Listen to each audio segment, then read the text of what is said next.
Buenas noches, en esta mitad de semana nosotras somos Dos con Todo. ¿Cómo estás, Montse Antunes? ¿Qué tal, Dulce Olvera? ¿Lista para traerle a quienes nos ven aquí en Dos con Todo la información más destacada y resumida también hasta este momento del día? Así es, pues estábamos esperando el tema del Tribunal Electoral que determinara y le dijera al INE su opinión sobre si podía o no retomar el proceso para organizar estas elecciones inéditas de juzgadores en junio de 2025. Bueno, ya hay respuesta, interpretación del INE e incluso una consejera que se deslinda de esa interpretación del INE. Por el otro lado, pues ya casi se acerca Navidad y con ello el aumento anual del salario mínimo que se anuncia a inicios de diciembre. En esta ocasión se está cocinando un posible aumento de 12% como anunció hoy Coparmex, que va a la par de lo que ya había planteado la presidenta Claudia Sheinbaum. De eso vamos a hablarles, Dulce. Y también en el Con Todo les preparamos un resumen de cómo se discutió en comisiones en el Senado estas propuestas para reformar la Constitución y blindar pues las reformas de amparos. De eso hablaremos y van a tener toda la información porque ya la discusión avanzará mañana en el Senado.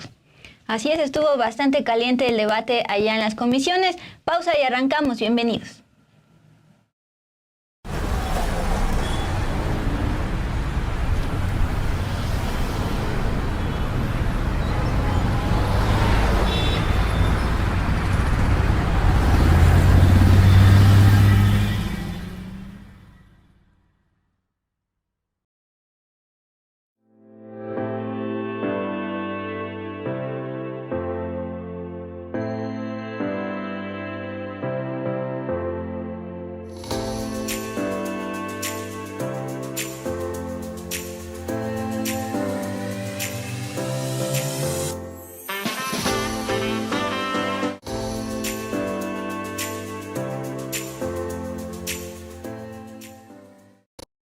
Buenas noches, en este miércoles 23 de octubre, mitad de semana, vamos con las noticias de la sección de Al Hilo.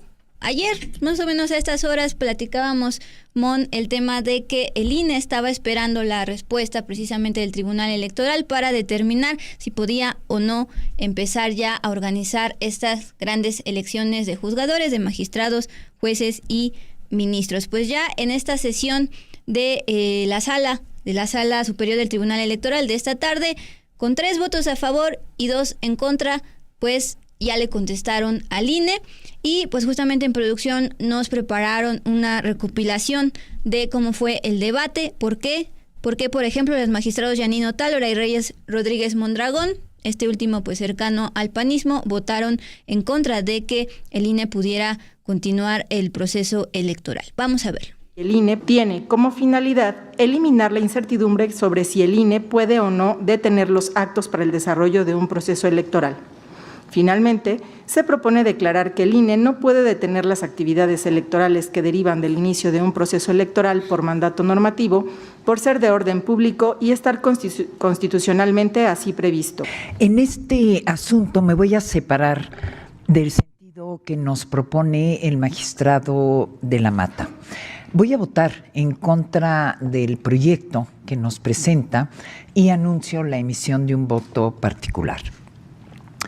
En mi consideración, este asunto, la resolución de este asunto debe aplazarse.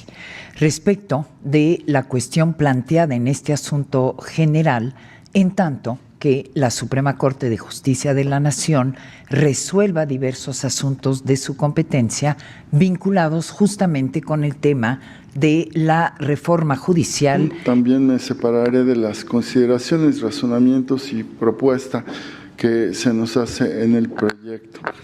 Entre otras consideraciones, considero que la acción declarativa presentada por el INE es improcedente. Aunado a ello, estimo que esta Sala Superior carece de competencia para emitir un pronunciamiento sobre la validez, efectos y alcances de las suspensiones dictadas por diversos juzgadores de distrito. Sí, votaré a favor del proyecto y precisamente lo haré porque la manera en cómo se construye la propuesta que nos presenta el magistrado de la Mata Pizaña, precisamente desde la vertiente de una acción declarativa que tiene como finalidad dar certeza jurídica a un estado de cosas, a una situación jurídica indefinida o terminar con el estado de incertidumbre jurídica en que se encuentra el Instituto Nacional Electoral. No existe un pronunciamiento del Tribunal Electoral respecto a la validez de las suspensiones decretadas por los juzgados de distrito sobre el decreto de reforma constitucional. No se ha presentado en ese sentido, entonces, un conflicto competencial entre dos órganos respecto de la revisión de las medidas decretadas en aquella instancia del juicio de amparo. Si bien la solicitud que se somete a consideración de la Corte se relaciona con el alcance de las atribuciones del Tribunal Electoral del Poder Judicial de la Federación, este tribunal es autónomo, cuenta con la facultad de fijar su competencia respecto a las controversias que le son planteadas en atención también a las atribuciones específicas otorgadas exclusivamente en materia electoral, tanto a nivel constitucional como legal. Y es por ello que estimo que no es constitucionalmente admisible, como lo establece el proyecto, que el Instituto Nacional Electoral deje de actuar o que suspenda la celebración de los actos del proceso electoral para la elección de personas juzgadoras federales. ¿Por qué? Porque tiene el mandato expreso de la Constitución en donde se señala que no se pueden suspender los actos electorales. En relación con la controversia planteada ante la Suprema Corte de Justicia de la Nación, me gustaría decir algunas cuestiones. La primera es, la Corte en su acuerdo de admisión no ordenó la suspensión de ningún procedimiento. No lo ordenó porque seguramente saben que está relacionado con un procedimiento electoral. La ley electoral establece que durante el proceso electoral todos los días y horas son hábiles y evidentemente todo lo que sea materia electoral es de orden público. Muy probablemente por eso no habrá suspendida. No nos estamos metiendo con las sentencias de amparo. Obviamente nosotros no podríamos revocar ninguna sentencia de amparo, no sería nuestra competencia. Como tampoco quizá, eso será cuestión de los tribunales colegiados o de la Corte, determinar si es que los jueces de amparo ahora, por alguna razón extraña, pueden suspender los procedimientos electorales en curso, porque hasta donde me quedé no era competencia de ellos. Tan es así que esta es la primera vez que se presenta una controversia de este género. Magistrado Felipe de la Mata Pizaña. De acuerdo. Gracias. Magistrada Janine Hortalora Malasí. Y en contra del asunto general 209, con la emisión de un voto particular en términos de mi intervención, en contra del recurso de revisión 1129, con la emisión de un voto particular, y a favor del recurso de revisión 1134. Gracias, magistrado. Magistrado Felipe Alfredo Fuentes Barrera. Estoy a favor de los proyectos. Gracias. Magistrado Reyes Rodríguez Mondragón. Presentaré un voto en contra en el asunto general 209 de este año y a favor de los otros dos proyectos. Gracias, magistrado. Magistrada Presidenta. Con la cuenta. Gracias, magistrada Presidenta. Le informo que en el caso del asunto general 209 de este año, el proyecto fue aprobado por mayoría de votos, con el voto en contra de la magistrada Janine Hortalora Malasí, así como del magistrado Reyes Rodríguez Mondragón. Ahí está la acción declarativa que el INE le había solicitado al Tribunal Electoral y ya la tiene. Antes de que Mon nos informe la reacción y sobre todo interpretación que da el INE en un comunicado, no quiero dejar pasar esta pregunta, este dato curioso. Comenta Laura Hernández, comenta Master of Puppets sobre los famosos lentes morados grandes que siempre tiene la magistrada presidenta del Tribunal Electoral, Mónica Soto. Bien, pues hasta hace poco yo me enteré que es justamente para dar una señal de que ella resuelve con perspectiva de género. Así es, Dulce, un dato que pues vale la pena destacar siempre que nos los comenten acá en el chat. Y seguimos con información, Dulce, porque hubo ya una postura desde el Instituto Nacional Electoral del INE sobre esto que definió hoy el Tribunal Electoral. Bueno, el INE emitió un comunicado en el que aseguró que la organización del proceso de la elección del Poder Judicial debe continuar. Esto pues después de que ya conoció lo que decidió el Tribunal Electoral del Poder Judicial. El INE había pedido al tribunal emitir un pronunciamiento al respecto de su responsabilidad de organizar la elección de juzgadores en medio de estos diversos amparos que les comentamos.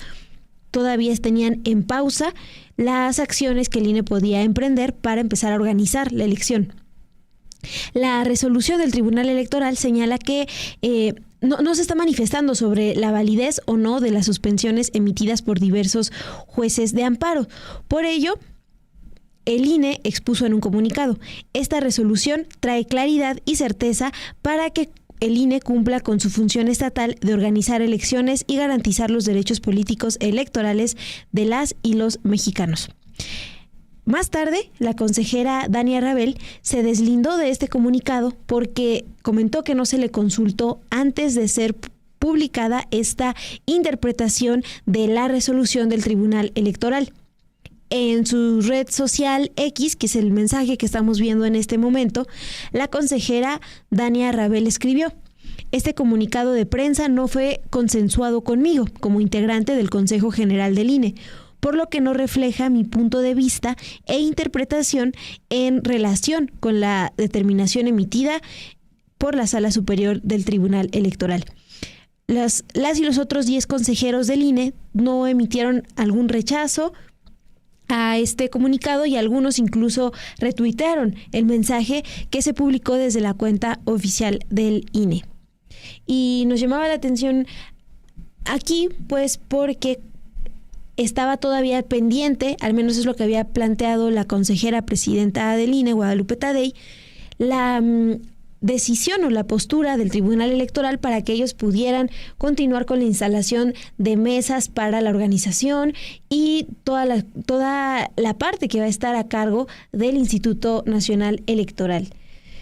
Por cierto, Mon, en la Cámara de Diputados, particularmente en la Comisión de Presupuesto, hoy se le preguntaba justamente a la presidenta de esta comisión el tema del dinerito. Y justamente ya en los próximos días se va a reunir el Consejo General del INE con la Comisión de Presupuesto de la Cámara de Diputados para empezar a ver cuánto dinero va a requerir el INE para organizar pues estas elecciones inéditas de juzgadores. Pues ya está avanzando, Dulce. Era una parte ahí que estaba muy pendiente de que iba a ser el INE, ¿no? Con toda la responsabilidad que tiene, no nada más de definir cómo serán las boletas, que es uno de los muchos aspectos que están a su cargo. Eso, Dulce, en cuanto al tema de la elección de juzgadores, pero también un tema que nada más no queremos dejar de mencionarles acá, que tiene que ver con cuestiones electorales, es lo que definió hoy también el Tribunal Electoral, porque rechazó anular la convocatoria para renovar la dirigencia del PAN. Tampoco decidió imponerles que repongan una convocatoria y garanticen espacios exclusivamente para mujeres. Pero lo que sí está ordenando el Tribunal Electoral al PAN es que garanticen que si este año gana otra vez un hombre la dirigencia del partido, como lo ha ganado en los últimos 85 años, bueno, la próxima renovación del 2027 será para una mujer. Entonces, ahí está el dato, Dulce, de otra de las cuestiones que definió hoy el Tribunal Electoral. Que ya fuera del aire, Mon, al leer la cabeza de la nota, por ejemplo, la publicada por Milenio, creíamos que se refería para esta renovación de dirigencia, es decir, la que va a ser el 10 de noviembre por parte de Acción Nacional y donde están compitiendo tanto Jorge Romero, asociado presuntamente al cártel inmobiliario, como a Adriana Dávila. Bien, porque la cabeza dice: Tribunal ordena al PAN garantizar que una mujer llegue a la dirigencia. Ya después le agregaron 3 puntitos en 3 años, es decir, hasta 2027, como parte de pues justamente estas resoluciones que está dando el Tribunal Electoral para garantizar la paridad de género en varias instituciones, incluyendo los partidos políticos. Ahí, o sea, así es, Dulce, pues ahí está la información, hasta el 2027, garantizado. Y mientras tanto, pues siguen debatiendo en medios estos 2 integrantes de Acción Nacional que quieren ser sustitutos de Marco Cortés, tanto dirigente de Acción Nacional como senador. En el Con Todo, pues hablaremos de él y las demás senadores que estuvieron sesionando pues, casi 5 horas en comisiones por el tema de la reforma para blindar precisamente de amparos a las reformas constitucionales. Pero antes de ello, vamos con la última nota de Al Hilo. Y ojo con lo que está o sigue pasando a Electra, esta empresa de Grupo Salinas, perteneciente este grupo a Ricardo Salinas Pliego, uno de los empresarios más ricos de México, según las listas como las de Forbes. Bien, pues en el portal MX así dan la nota. Grupo Electra de Grupo Salinas enfrenta 2 malas noticias en menos de 24 horas. Primero, una de las calificadoras, Standard & Poor's, colocó esta empresa en grado especulativo al considerar que está enfrentando contingencias fiscales que podrían agravarse en los próximos 12 meses. Dicho de otra forma, todos estos adeudos fiscales con el SAT que lo han llevado a temas o lo han llevado a juicios, pues ya le están pisando los talones porque, de acuerdo con Standard & Poor's, el próximo año esto va a empeorar. Además de eso, esta mañana la Bolsa Mexicana de Valores informó que suspendió la cotización de sus acciones una vez más y un día después de haberla habilitado.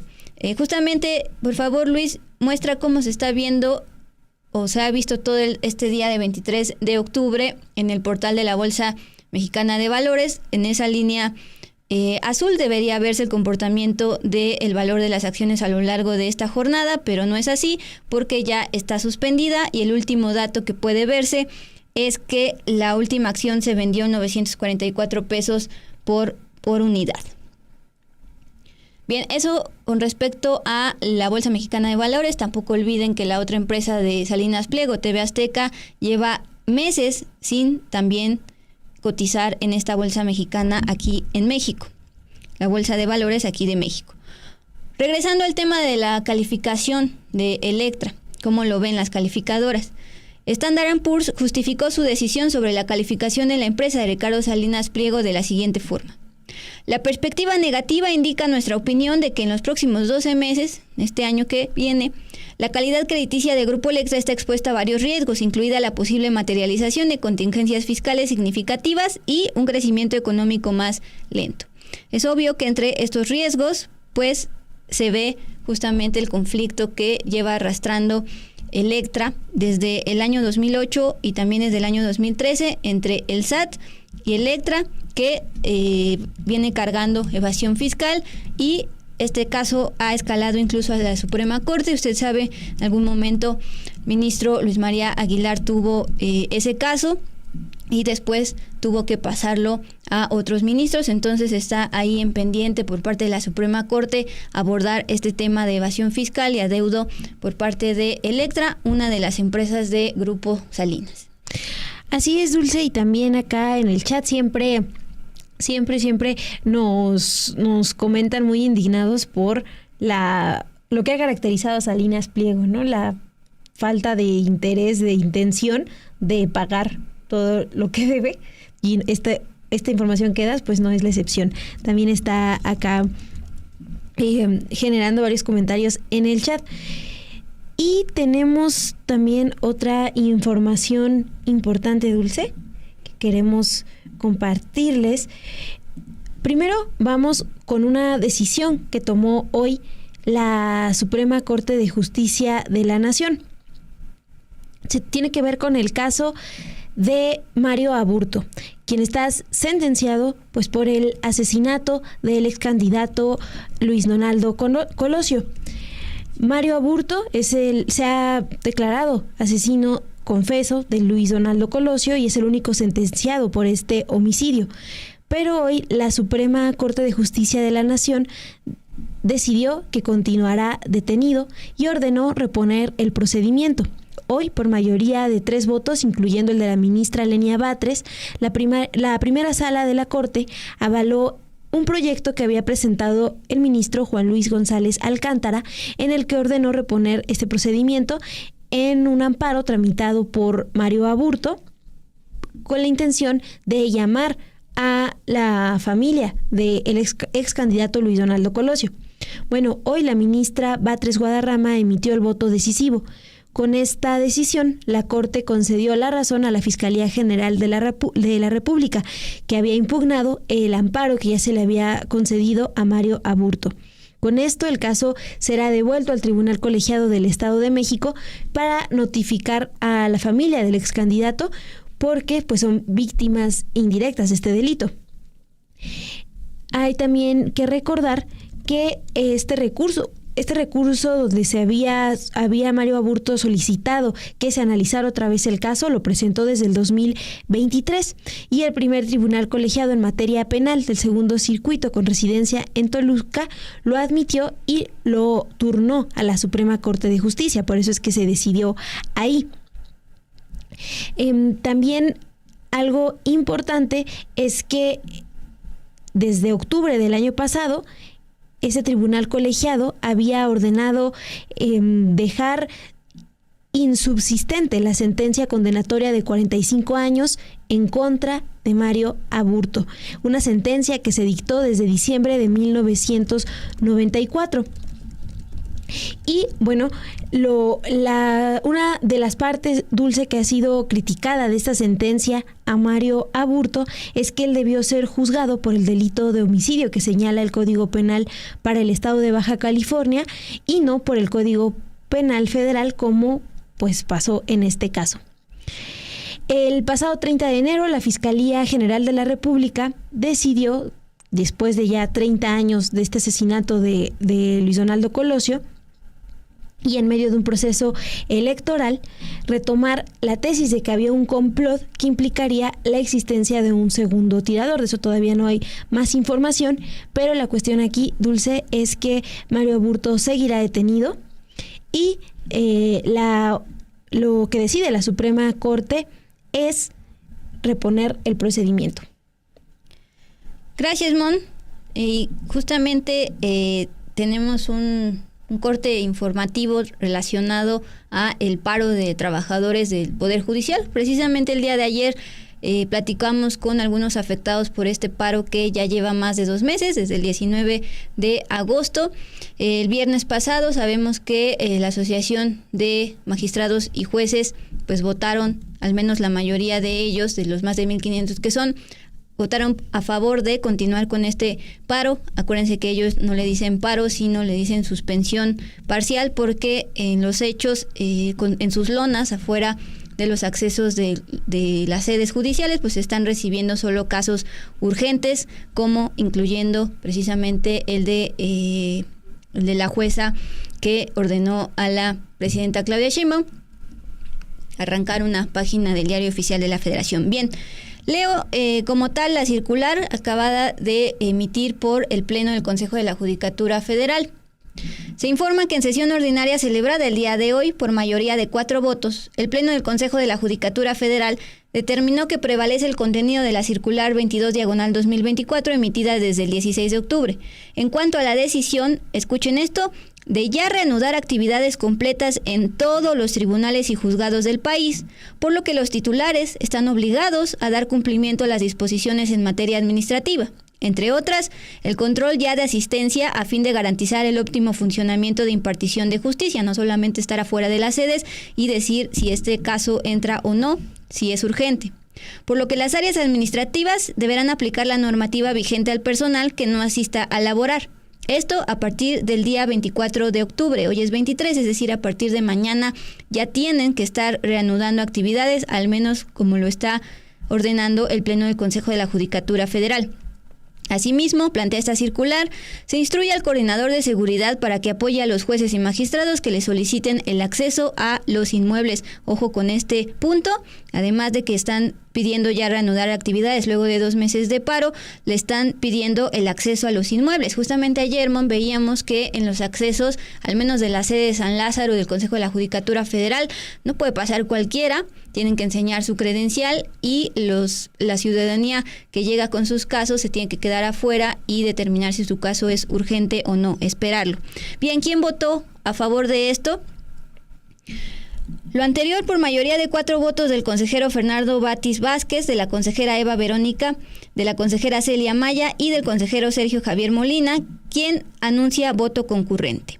Con los votos en contra de la ministra presidenta Norma Lucía Piña Hernández, de la consejera Lilia Mónica López Benítez y del consejero José Alfonso Montalvo Martínez. Es decir, una vez más, aunque la ministra presidenta y representante de todo el Poder Judicial, Norma Lucía Piña, está en contra de reanudar, o dicho de otra forma, está a favor de continuar este paro pagado, pues la mayoría del Pleno del Consejo de la Judicatura Federal, con 4 votos, está pidiendo que de mañana tribunales y juzgados del país empiecen a retomar actividades y dejen tener acceso a los inmuebles, Mon. Así es, Dulce, y pues destaca también esta información considerando los meses que llevan en el paro.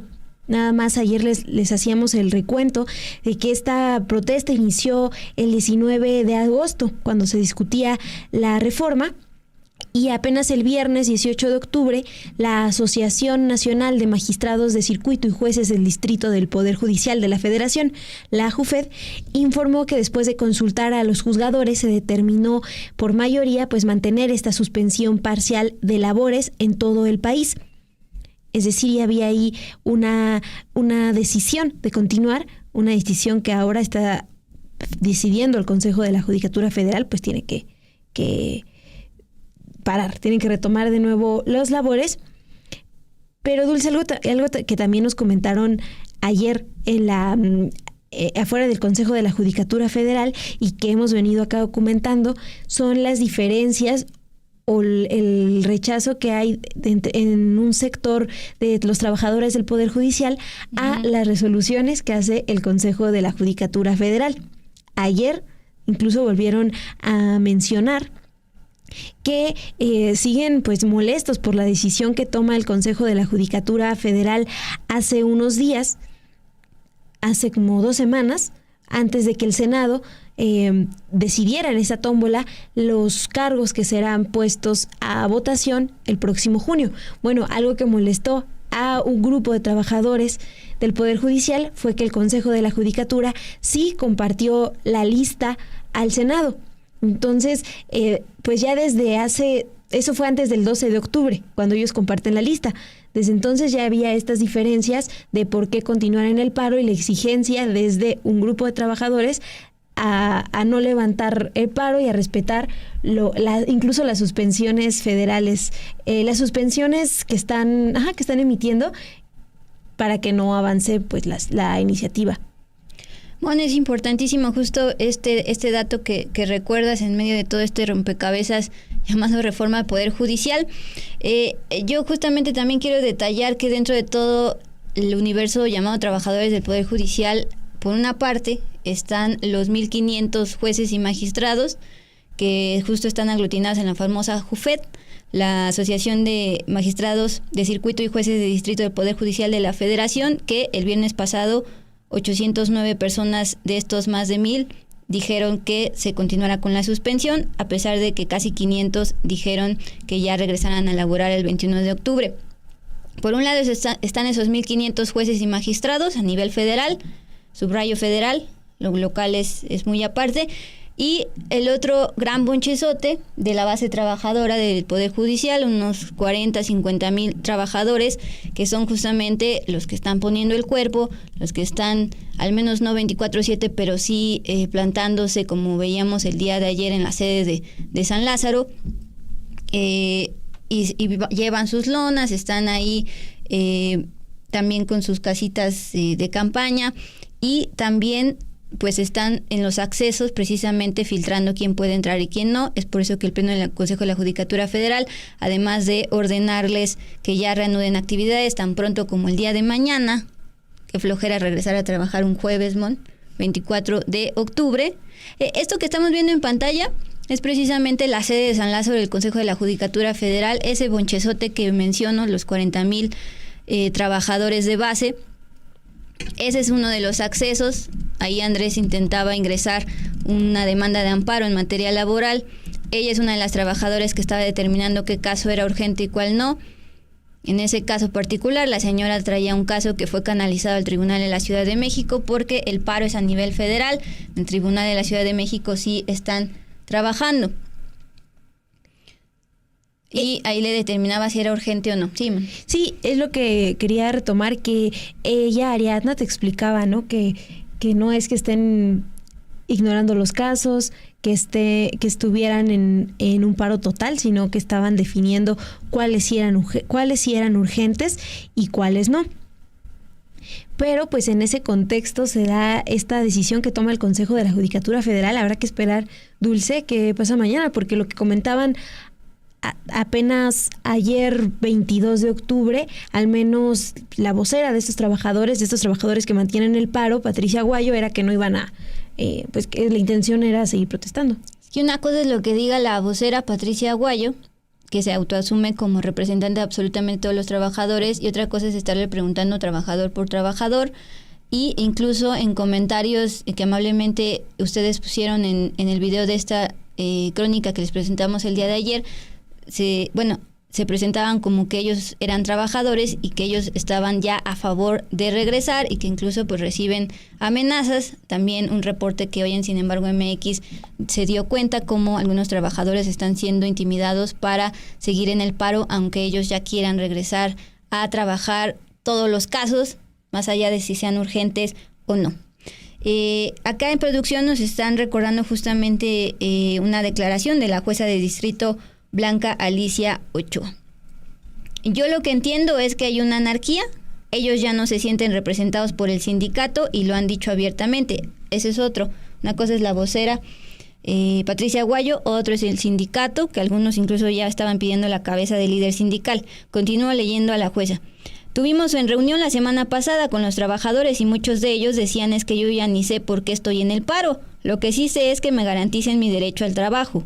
Hay una desinformación por parte de los compañeros quienes están informados y quienes están estudiados si quieren regresar a trabajar. Sí, Dulce, es lo que comenta la jueza de distrito Blanca Alicia Ochoa hace apenas unos minutos en entrevista con los periodistas, y pues que forma parte de estas de estas posturas que hay desde el Poder Judicial, pues a raíz de este paro parcial de labores, como le llaman, que ya va para los 2 meses. Pues aunque ya son las 9 o más de las 9 horas, tiempo del Centro de México, será importante ver si reacciona tanto la vocera Patricia Aguayo como el sindicato como tal de los trabajadores, y también la famosa JUFED representada por otra jueza llamada Juana. Así es, Dulce, si anuncian a lo mejor movilizaciones como en otras ocasiones, como ha ocurrido en los últimos meses. El colectivo, no recuerdo el número, que 41. Es 41 los que están emitiendo sus conferencias diarias, hasta el día de hoy llevan 3.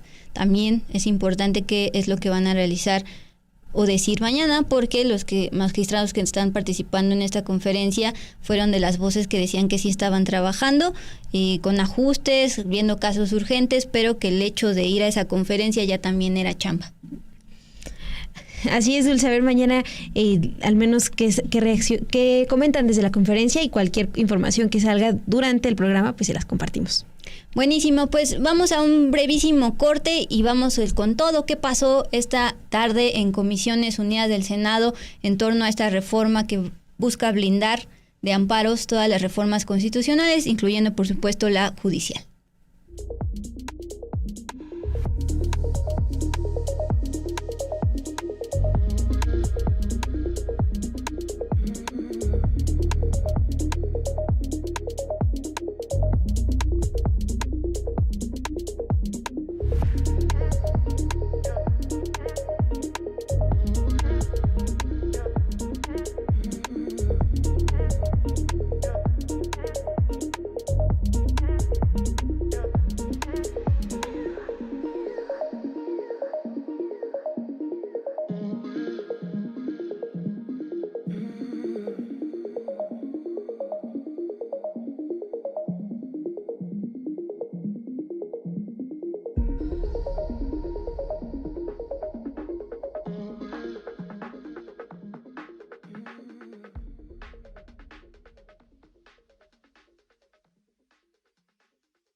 Pues a la sección Con Todo. Esta tarde la Comisión de las Comisiones Unidas y de Puntos Legislativos del Senado aprobaron por mayoría esta reforma, esta iniciativa presentada por el senador Adán Augusto López para blindar de amparos e impugnaciones en general las reformas de carácter constitucional, como la reforma al Poder Judicial, que ya es una norma constitucional. En medio de esta larga sesión de 5 horas, pues Morena tuvo ajustes, aceptó ajustes, sobre todo para no tocar los sagrados derechos humanos que ayer les planteábamos que estaban en una reforma al artículo 1 de la Constitución. También hubo bastante confusión por la postura del Partido Verde por un comunicado fake que se filtró a través de un correo.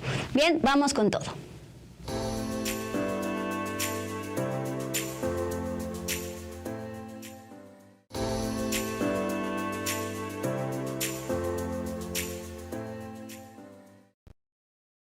Pues Dulce, ya hiciste un breve resumen de lo que tocaremos acá en el Con Todo. Hoy las comisiones de puntos constitucionales y estudios legislativos del Senado sesionaron desde el mediodía, se extendieron por casi 5 horas y ahí discutieron la iniciativa que presentó el senador de Morena, Adán Augusto López, para blindar de impugnaciones a las reformas a la Constitución. Los votos con los que se avalaron estas reformas fueron 24 a favor y 10 en contra. Mañana se va a discutir en el Pleno del Senado por petición del Partido Verde y del PRI. Esto de acuerdo con lo que confirmó el propio senador Adán Augusto López esta tarde. Desde temprano, en su conferencia matutina, la presidenta Claudia Sheinbaum expuso: ya está en la ley de amparo, está protegido en la ley de amparo y la idea de ellos es pasarlo a la Constitución. ¿A qué se refería? Pues a esta protección a las reformas constitucionales que no se pudieran modificar pues por medio de estos amparos. Desde ayer martes circuló una iniciativa que estaba siendo avalada tanto por Ricardo Monreal, coordinador de los diputados de Morena, y por Gerardo Fernández Noroña, el presidente del Senado. En esta iniciativa se planteó reformar primero el segundo párrafo del artículo 1 constitucional. Desde ayer, y aquí, de eso les dimos cuenta acá en Dos con Todo, había observaciones de organizaciones civiles y abogados especializados en derechos humanos que estaban planteando que esta modificación ponía en riesgo la garantía de los derechos. Y para consignar parte de estas alertas que emitieron grupos de organizaciones civiles, pues desde muy temprano más de 100 organizaciones, entre ellas Fundar, Amnistía Internacional, Artículo 19, otras personas defensoras de derechos y también colectivos de personas de búsqueda de personas desaparecidas, difundieron una carta pública en la que le pedían a los legisladores contemplar que entre los riesgos que tendría aprobar esta reforma al artículo 1, pues estaría el que las autoridades quedarían atadas a aplicar mecánicamente la ley, sin poder valorar derechos, principios y criterios de justicia social, igualdad y dignidad humana reconocidos en la propia Constitución y en los tratados internacionales de los que México es parte. Eso plantearon desde muy temprano las organizaciones y también incluso desde antes de publicar esta carta, ya otras organizaciones se habían pronunciado en redes sociales y el propio senador Javier Corral había adelantado una respuesta a esas organizaciones en la que expuso que él se comprometía a revisar con cuidado esta modificación al artículo 1 de la Constitución. Ante las críticas, pues las comisiones entregaron este miércoles a los legisladores un dictamen donde ya no se incluyó la reforma a este artículo, pero sí se planteó reformar el artículo 105 y 107 constitucional. Esto para elevar a rango constitucional lo que ya plantea la ley de amparo desde el 2013, que no proceden amparos en contra de las reformas a la Constitución. ¿De qué reformas estamos hablando? Bueno, pues reformas como la que se aprobó recientemente al Poder Judicial. Nada más para que lo tengan ustedes presente, uno de los cambios que se aprobó, una de esas reformas es al artículo 105. Se aprobó que se agregue esta frase: son improcedentes las controversias constitucionales o acciones de inconstitucionalidad que tengan por objeto controvertir las adiciones o reformas a esta Constitución. Esto, Dulce, pues para ejemplificar las cuestiones que se discutieron en las comisiones unidas hoy en el Senado. Así es, la otra modificación fue el artículo 107 de la Constitución y fue avalado con la siguiente adición. No procederá el juicio de amparo contra adiciones o reformas a esta Constitución respecto a sentencias que se pronuncien en precisamente estos juicios de amparo. A pesar de que Morena decidió ceder y eliminar esta reforma polémica a el artículo 1 constitucional, que ponía en riesgo derechos humanos de acuerdo con varias observaciones.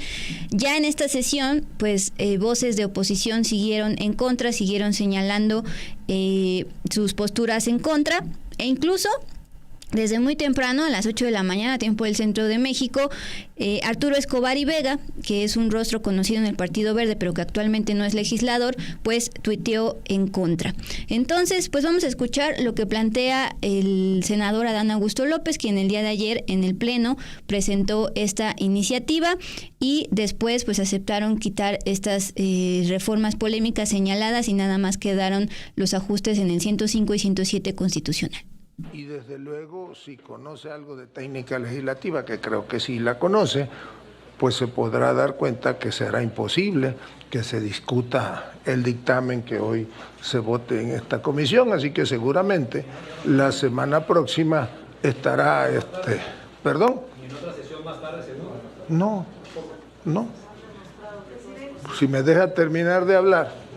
No, los albazos se murieron cuando se murió el viejo régimen, el PRIAN. Es más, les voy a contar una anécdota, porque para algunos de ustedes es un referente histórico de un político a la antigua del viejo régimen, el desaparecido maestro Lamadrid, el maestro Lama. Algún día lo fueron a ver compañeros de la CNC, preocupados porque los compañeros de la CTM habían hecho una propuesta para una reforma constitucional y eso iba a acabar con el aparato productivo y el campo. Y le dice: ay, compañerito, no se preocupe, es solo un decreto. Pues sí, pero es un decreto que está acabando con todo. Y le dice: mire, compañerito, ¿sabe cuál es la solución? Un decreto se remedia con otro decreto. El problema para ustedes, senador Cortés, es que yo veo cuando menos 50 años en que sea posible que ustedes tengan una mayoría calificada para revertir una reforma constitucional del talante de las que ahora se han aprobado en esta legislatura. Ojo ahí, porque al mediodía, cuando arrancó esta larga sesión, Adán Augusto López, senador de Morena y presidente de la Jucopo, coordinador además de los morenistas, se comprometió a que este dictamen que hoy se aprobó en comisiones iba a subir al Pleno del Senado hasta la próxima semana para que hubiera tiempo suficiente de revisarlo y con ello reflexionar su contenido. Sin embargo, ya alrededor de las 3 de la tarde, el mismo senador confirmó que será mañana, 24 de octubre, cuando se votará en el Pleno del Senado de la República este dictamen. Dijo que no fue decisión de Morena. Curiosamente fue a petición de los coordinadores parlamentarios del Verde, Manuel Velasco, incluso del PRI, Alejandro Moreno, ahí estaba presente en la sesión, aunque el día de hoy no habló, nada más dio una conferencia de prensa. Por ello, rectificaremos en Morena y vamos a proponer que mañana por la tarde-noche se aborde el proyecto de decreto que modifica estos artículos 105 y 107 de la Constitución Política. A la par de que Adán Augusto López daba este informe de que por petición del senador Manuel Velasco y del PRI, pues van a subir esto al Pleno tan pronto como mañana, se supo que desde las 8 de la mañana el líder del Verde, Arturo Escobar, había tuiteado lo siguiente: estoy absolutamente en contra de la iniciativa en sus términos presentada ayer por Ricardo Monreal y Adán Augusto López. Escucho que hoy en comisiones será matizada. ¿Qué necesidad de llevar al país a este debate? Y a la par de este tuit, pues también estuvo circulando primero un comunicado atribuido al Partido Verde, donde se decía que el Partido Verde no iba a votar a favor del dictamen. Posteriormente, se dio cuenta de que la dirigente nacional del Partido Verde dijo que ella no había firmado ese comunicado. De acuerdo con la versión de la periodista que publicó esto, ella lo recibió en un correo y fue hasta ya más tarde que el Partido Verde emitió un comunicado, ahora sí ya desde sus redes sociales oficiales, diciendo que no, que sí van a favor y junto con Morena de este dictamen. Así es, Dulce, pues hubo ahí confusión y dudas de si el Partido Verde apoyaría o no estas reformas, porque desde que se estaba discutiendo en comisiones, al menos hubo una postura clara del senador del Partido Verde, Waldo Fernández, a favor de este dictamen. Él insistió que el Poder Judicial está tratando de invadir las esferas del Poder Legislativo a través de suspensiones, donde dijo hay un conflicto de interés, pero fue claro al decir que estaría a favor de estas reformas impulsadas desde Morena. Vamos a escuchar qué comentó hoy en la discusión en comisiones. Si hemos visto distorsiones en el sistema, si hemos visto cómo de repente un Poder Judicial quiere tomar decisiones propias del Ejecutivo y casi ejecutar políticas públicas a través de resoluciones. Eso es violar la Constitución. También hemos visto cómo un Poder Judicial, emanado en temas internos y hasta suspensiones con evidente conflicto de interés, decide no bajarse los salarios, pese a que hay un mandato constitucional, que es lo que tienen que defender, donde quedaba aclarado que tenían que haberse reducido sus salarios. Luego, nos encontramos en el absurdo de los absurdos. Cuando estábamos nosotros discutiendo aquí una reforma judicial, llegan suspensiones pidiéndonos detener un proceso que ni siquiera sabían cuál iba a ser el acto reclamado, porque el acto reclamado iba a ser, evidentemente, la promulgación, o si gustan, pudiera haber sido el resultado de la votación, pero antes de tiempo tratando de parar a un poder legislativo. Esa es la postura que emitió el senador Waldo Fernández del Partido Verde. Y en esta sesión de comisiones que, como les comentamos, se extendió por más de 5 horas, casi 5 horas, estuvieron también presentes los senadores Adán Augusto López, Ignacio Mier, Andrea Chávez, Marco Cortés, dirigente del PAN, Alejandro Moreno, dirigente del PRI.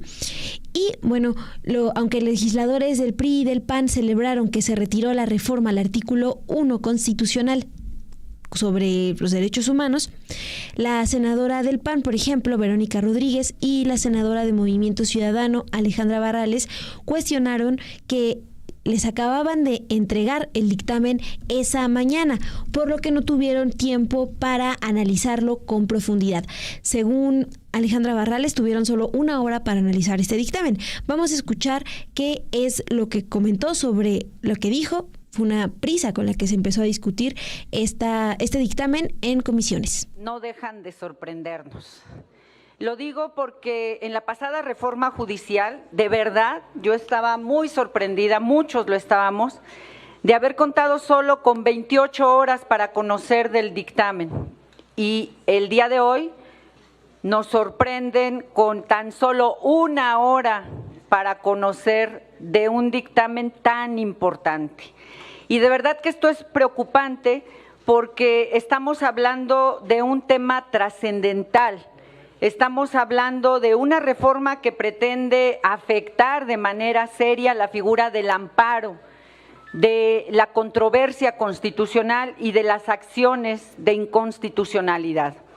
Y esto es, por supuesto, preocupante porque atenta contra una de las banderas que hemos defendido y que sigue siendo un distintivo de los movimientos de izquierda.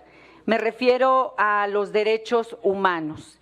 Y una vez más viene a colación la incongruencia de esta mayoría que se autodenomina de izquierda. Es evidente que la capacidad de autocontención pues no está permeando en muchos de los que hoy conforman esta mayoría. Lo digo porque desde el día de ayer hemos venido escuchando voces disidentes, voces en donde reconocen que este tema está siendo un exceso. Tan lo reconocen que se han inconformado, no lo van a decir públicamente. Hay un intento de disciplina, lo entiendo, lo respeto, pero no podemos tapar el sol con un dedo.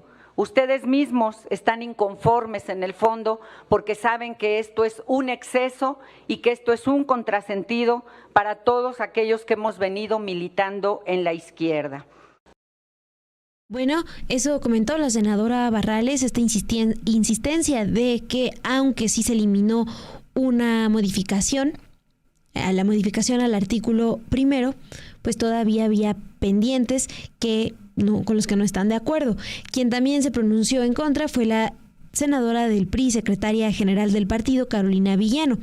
Ella defendió la importancia de respetar los juicios de amparo y también dio cifras sobre las acciones de inconstitucionalidad que se han promovido en los últimos años. Dijo que aunque molesten, pues muestran que se sigue creyendo en esas acciones. Esto es lo que planteó. Dijo que en el sexenio de Enrique Peña Nieto se promovieron 680 acciones de inconstitucionalidad y 1,127 controversias constitucionales. Mientras que en 5 años de gobierno del expresidente López Obrador fueron 1,071 acciones de inconstitucionalidad y 1,777 controversias constitucionales. Lo que planteó fue: sin duda ha pasado algo que no nos gusta, se ha judicializado la política, pero a su vez también se puede interpretar como que hay credibilidad en las instituciones para poder acceder a ellas y pedir que haya límites. Eso es lo que expuso de parte del PRI, Carolina Villano, mientras que Marco Cortés, dirigente del PAN, pues recordó que ellos han presentado acciones de inconstitucionalidad contra la reforma judicial y acciones que ya han sido aceptadas, y bueno, se recordó que están todavía pendientes de discutir estas acciones promovidas pues desde el PAN. Y otro panista que planteó su interpretación de este dictamen, por lo cual votó en contra, fue el senador Ricardo Anaya y puso esta hipótesis, citando a su vez a un ministro de la Corte. Si se estableciera en la Constitución la tortura, los azotes, la pena de muerte, la esclavitud, prohibir incluso el voto de las mujeres, si se obtienen las 2/3 partes en las cámaras y además la mayoría en las legislaturas de los estados, como hasta la fecha Morena y aliados han logrado, no existe recurso legal alguno. De ese tamaño es el problema que muchos estamos viendo. Ante esta hipótesis, la senadora de Morena, Andrea Chávez, pues justamente respondió así. Sí, presidente, quiero rectificar el hecho de que vamos a legalizar la esclavitud y que la vamos a elevar a rango constitucional. Miren, hablan de que legalizaremos la esclavitud los mismos que reformaron las leyes y la propia Constitución para legalizar el outsourcing, la esclavitud moderna. Hablan de que vamos a legalizar la tortura cuando, no estando en la Constitución, su secretario de Seguridad Pública, Genaro García Luna, torturaba en manos de Luis Cárdenas Palomino a Florence Cassés e Israel Vallarta mientras montaban una escena que se televisó. Hablan de la pena de muerte en la Constitución, mientras que, no estando en este documento, Calderón dijo que a los chicos víctimas de Villas de Salvarcar los habían matado por pandilleros y que se lo merecían. Fíjense nada más, porque me queda un minuto. Dicen que con el compañero de Acción Nacional que ha acompañado las reformas constitucionales del movimiento de la Cuarta Transformación hay un pacto de impunidad y no se dan cuenta que están reconociendo veladamente entonces que a sabiendas pusieron a un delincuente por candidato. Ellos mismos hablan de pacto de impunidad, pero también utilizan el argumento de que lo quieren correr de su partido porque votó a favor de la reforma constitucional del Poder Judicial, cuando toda la bancada de Acción Nacional en el estado de Chihuahua votó a favor de la reforma en materia de Guardia Nacional. Yo quiero preguntarle al dirigente de Acción Nacional si va a correr a toda la bancada de su partido en el Congreso local de Chihuahua y a la gobernadora del estado de Chihuahua, porque es el mismo argumento. Esa es la pregunta que yo tengo. Simplemente espero haya quedado ratificado el hecho. Muchas gracias.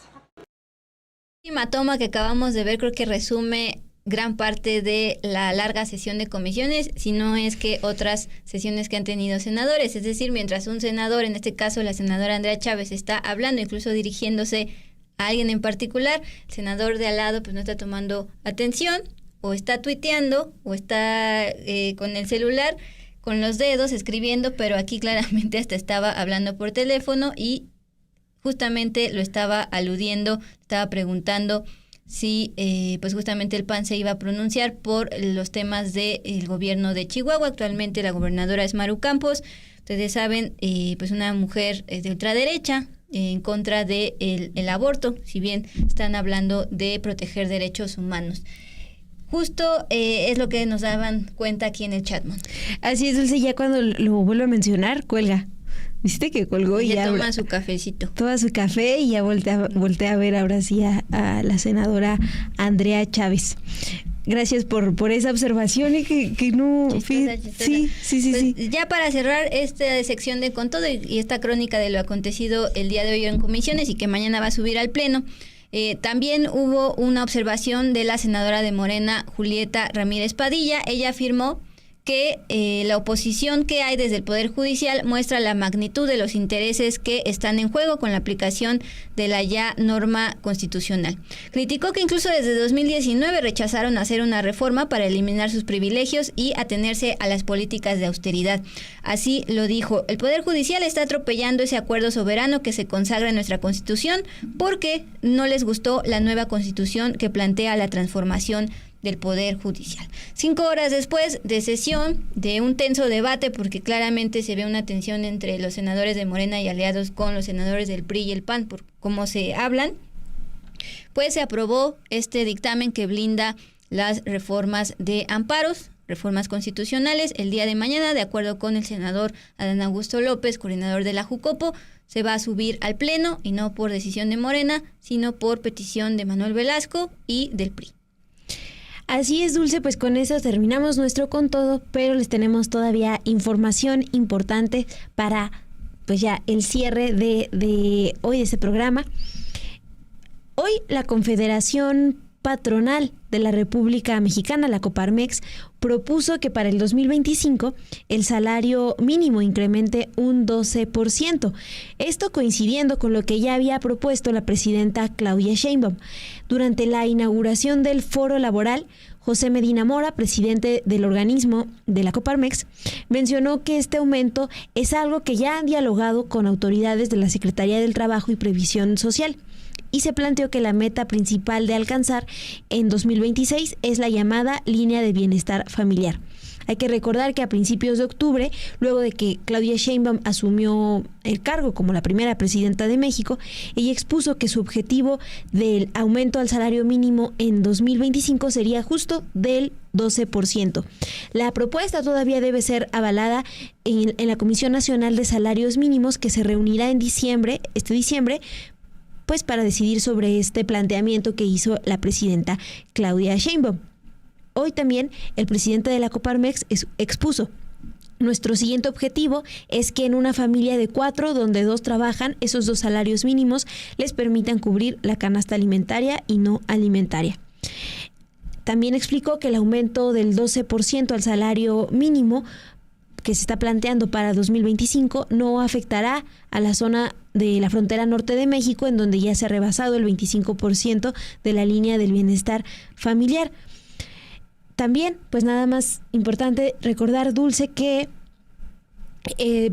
a inicios de mes les informamos de lo que se aprobó en el Senado, un dictamen para establecer que la fijación anual de los salarios mínimos no esté nunca por debajo de la inflación. En este contexto, pues se da este anuncio que hacen desde la Coparmex. Las modificaciones al artículo 131 que ya fueron avaladas plantean que tanto maestras, personal de educación básica, policías, elementos de la Guardia Nacional, del Ejército, médicos, enfermeros, reciban un salario mensual que no podrá ser inferior al salario promedio registrado ante el IMSS. En ese contexto, Dulce, el anuncio que hace la Coparmex este miércoles 23 de octubre. Pues ya falta un poquito más de un mes que se haga el anuncio oficial, como acostumbran darlo. a inicios de diciembre. Y justamente para recordar cómo fue el aumento anunciado en 2023 para este año 2024, fue de 20% en ese entonces el aumento con base en la tasa de inflación de entonces. El salario mínimo general pasó de 207 a 248 pesos diarios, mientras que en la zona libre de la frontera norte pasó de 312 a 374. Ese 20% fue anunciado a finales de 2023 para este año en curso, y ahora se anuncia un 12%, pues justamente con base en los aumentos que se han registrado desde el gobierno pasado, en contraste con los aumentos raquíticos que se anunciaban en gobiernos, por ejemplo, de Peña Nieto para atrás, argumentando y dándole la razón sin contrastar otras ideas, que si se aumentaba el salario mínimo, pues se iba a aumentar la inflación, y resultó que no fue así, Mon. Así es, Dulce, pues a ver, ahora esperar lo que decidan en diciembre, en esta reunión que está pendiente de la CONASAMI, Comisión Nacional de Salarios Mínimos. Y ya para despedirnos en esta mitad de semana, miércoles 23 de octubre, los dejamos con nuestra querida compañera Heréndira, Gente Así. En esta ocasión nos habla de cómo unos trabajadores agredieron a un vendedor en la capital del Estado de México, allá en Toluca. Pues gracias por habernos acompañado. En producción le agradecemos a Ilse García, en diseño a Ana Méndez, en operaciones a Luis Mata, y a ustedes por acompañarnos en esta noche. Nos vemos mañana, Dulce, acá en Dos con Todo.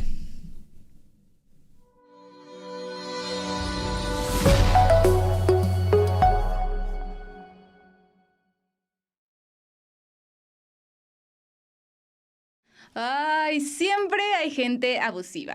Hace unos días se volvió viral un video en redes sociales en el que se puede observar a trabajadores del Ayuntamiento de Toluca, en el Estado de México, agredir a un vendedor ambulante que se encontraba en la Plaza González Arratia para quitarle los algodones de azúcar que vendía. En el clip de apenas 39 segundos de duración, además se observa que el hecho fue presenciado por varias personas y elementos de la policía, y lamentablemente nadie auxilió al vendedor.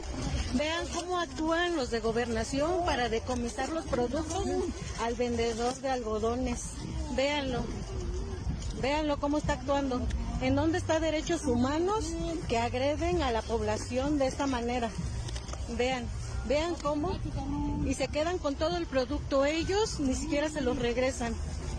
Aunque hasta el momento se desconocen las razones por las que los trabajadores actuaron de esta forma y lo que sucedió con cada uno de los implicados después de este suceso, cabe señalar que este hecho de abuso de poder no es aislado en territorio nacional. En septiembre del 2023, por ejemplo, también se hizo viral el caso de Don Gregorio, un adulto mayor que se dedicaba a vender pan en la zona centro de León, Guanajuato. En el video que circuló en redes sociales, en aquel entonces se observa a dos hombres de la Dirección de Comercio y Consumo decomisando su mercancía y su triciclo, argumentando que el hombre no tenía permiso para vender en dicha área. Miren el señor, la edad que tiene y cómo es posible. Esto es indignante. Tenemos unos políticos rateros y deberán de ponerse a hacer otras cosas. Acatar la delincuencia, hay que luchar contra la delincuencia, no contra nuestro mismo pueblo. O sea, eso no puede ser posible. Sigan votando. A pesar que el comerciante les indicó que estaba transitando por esa calle porque iba a pagar su recibo del agua, los elementos de la dirección no dudaron en confiscar su mercancía. Otro caso que dio mucho de qué hablar fue el de Lady Tacos de Canasta, quien en el 2020 tuvo un altercado con elementos de la policía de la Ciudad de México, que le notificaron que no podía vender en la zona centro de la ciudad. Miren cómo llegan todos como si fuéramos rateros. ¡Como si fuéramos viles rateros! ¡Como si fuéramos viles rateros! ¡Ahí está! ¡Órale, llévatela, perro! ¡Como si fuéramos viles rateros! ¡Suelta mi canasta! ¡Llévate tu mercancía! ¡Suelta mi canasta!